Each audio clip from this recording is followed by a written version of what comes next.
Alhamdulillah,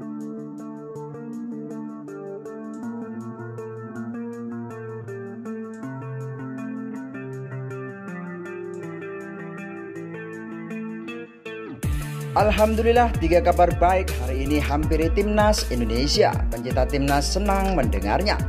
Namun sebelum lanjut, mohon klik tombol subscribe-nya dulu ya, agar kalian gak ketinggalan info menarik seputar Timnas Indonesia dari channel ini.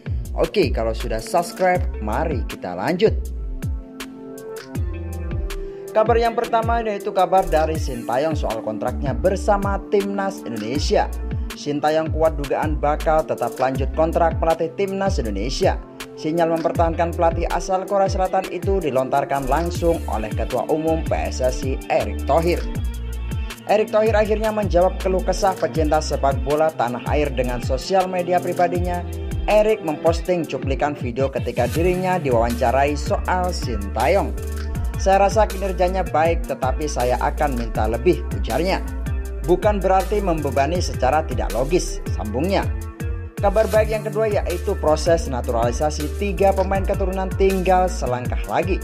Proses naturalisasi 3 pemain keturunan hanya tinggal menunggu surat keputusan Presiden dan menjalani sumpah sebagai warga negara Indonesia. Hal itu tentu menjadi sinyal positif akan kinerja yang ditunjukkan Sintayong. Di sisi lain, Timnas Indonesia tetap diharapkan dapat berprestasi lebih jauh lagi. 2 sudah menunjukkan titik terang, jadi 1 lagi ini masih negosiasi, terang Arya Sinulinga. Kabar yang ketiga yaitu Timnas Indonesia U22 akan mendatangkan amunisi untuk merekrut Timnas Indonesia di SEA Games 2023 mendatang. Ya, mereka adalah Pratama Arhan dan Marcelino Ferdinand. Mereka berdua sudah dipastikan gabung Timnas Indonesia U22. Indra Safri sebut 2 pemain tersebut datang setelah tanggal 16 April 2023. Hal itu dibeberkan Indra Safri di Jakarta tak lama setelah Timnas Indonesia U22 bersua Bayangkara FC di laga uji coba. Ini sudah dipastikan akan datang Arhan dan Marcelino dan juga pemain-pemain PSM setelah tanggal 16 April. Dan Persija tanggal 15 April, kata Indra Safri.